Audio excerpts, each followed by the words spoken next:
There is an update on the Chauvin stabbing situation, okay? So, you remember last week you talked about Derek Chauvin being, or is it Chauvin? Oh, I don't know. It's Chauvin. Chauvin, okay. He got stabbed in prison. Well, there were some details released letting us know, basically, what went down. So, he was shivved 22 times in the library by another inmate. The inmate's name was John Tursick. He's 52 years old and has already been in prison for 27 years out of his 30-year sentence. What? He had 3 years left. Of his sentence? He had 3 years left until he just decided he was going to try to kill Derek Chauvin. So he's also a member of the Mexican Mafia and an FBI informant. I mean, I'm curious what that even means. So in Arizona and California, there isn't a Mexican Mafia. There's 2 different ones in prison. I understand. I am assuming they're using that term to not specifically name one. Okay.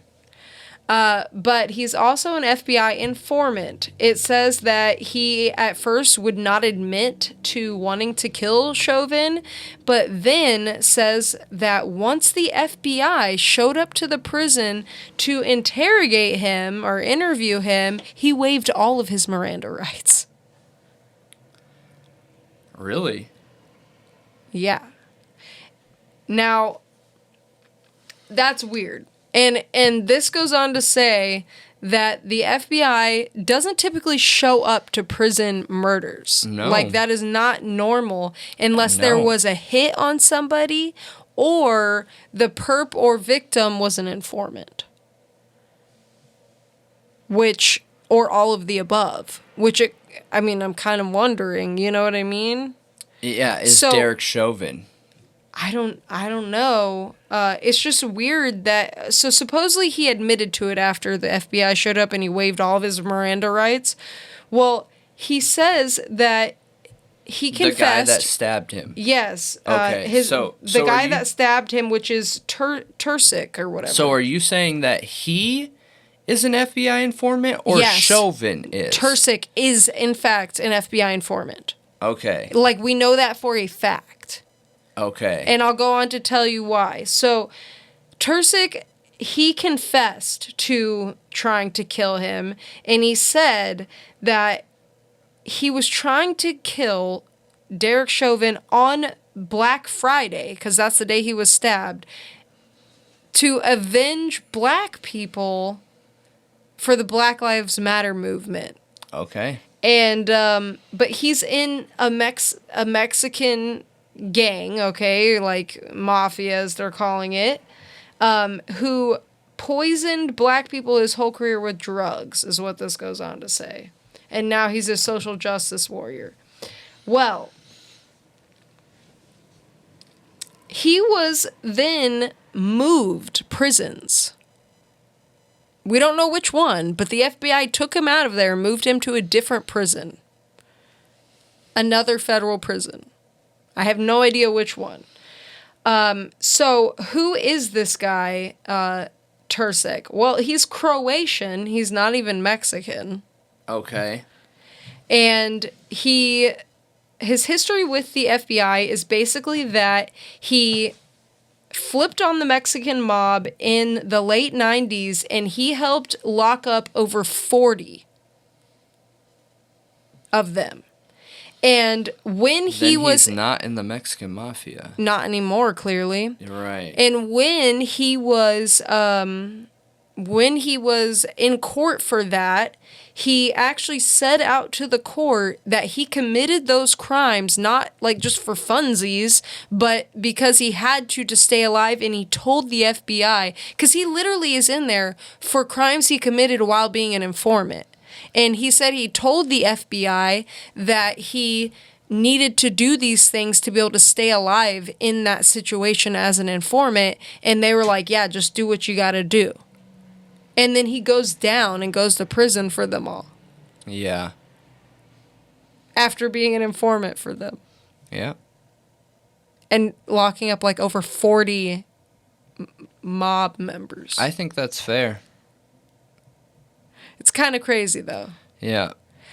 I think the story sounds crazy, but an informant is not an FBI agent. No, they're not. You don't have the same rights when it comes to that, and you're making a choice, okay? For whatever reason, you had your big boy pants on and made a choice to be a confidential informant, which I would never do, just saying. But this person did. So, if you got in a situation where you had to commit that crime, otherwise it was going to cause issues, sorry, but you made your choice, man. So I don't feel weird about that part. No, that's just his history with the FBI.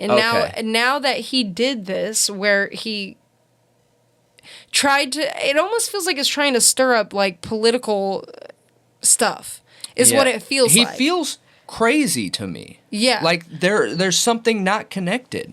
Yeah, but why would the FBI come in and like save him for security reasons? Did they save him? Why did he trust them to just waive his Miranda rights immediately? And start just singing the song and telling and confessing to them. Like, they walk in the door and he's like, I have, waive all my Miranda rights. Here's my full confession, FBI. After supposedly they screwed him over. Supposedly. Yeah, I don't know. He felt screwed over. Yes, it's a very weird story, but he was angry in court talking about that. He was not happy that he was going down for these crimes when he was doing them to stay alive in a situation trying to help the FBI. Maybe he came to terms, though, because you don't get to do crimes in a situation to help FBI. Come on. No, you're right. That is so logically... You're absolutely right. Not... In my opinion, he didn't have a right to be angry. He might have been angry because he's looking at real time, but he didn't have the right to be angry. You're not an officer, bro. Yeah. You're not. No, you're right.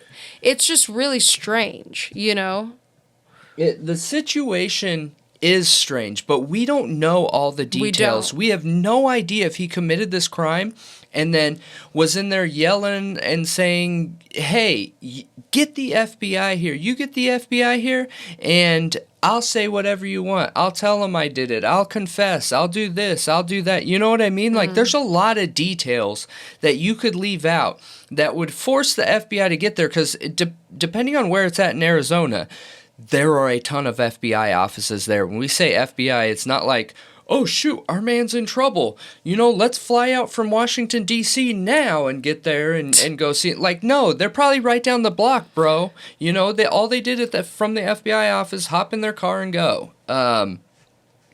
So I don't know. I know it's presented in a way it sounds weird, but is it actually weird?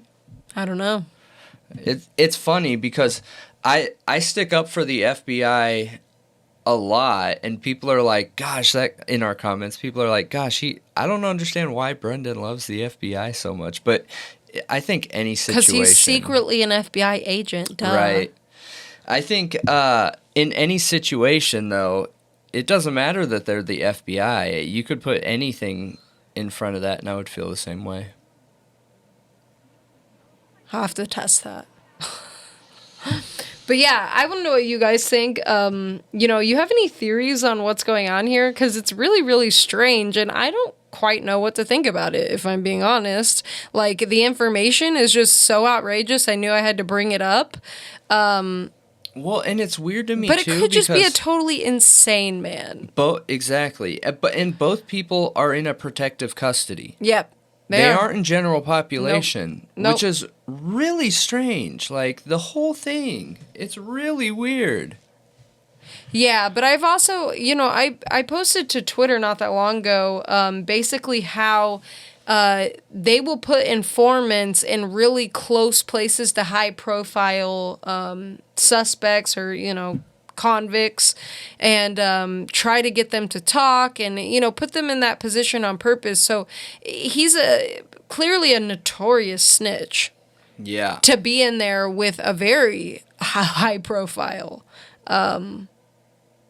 convict. Like, yeah. So that is just odd to me, personally, just because now I know that is done, like, very regularly. Maybe they're trying to portray the fact that Derek Chauvin is racist and continues to be racist, and that's why this guy did this, because being close to him like that, he was able to see him being racist. You know what I mean? Maybe that's the storyline he's trying to suggest, but... Oh, maybe. Yeah, interesting. I'm curious what the viewers will think about it. Yeah, me too.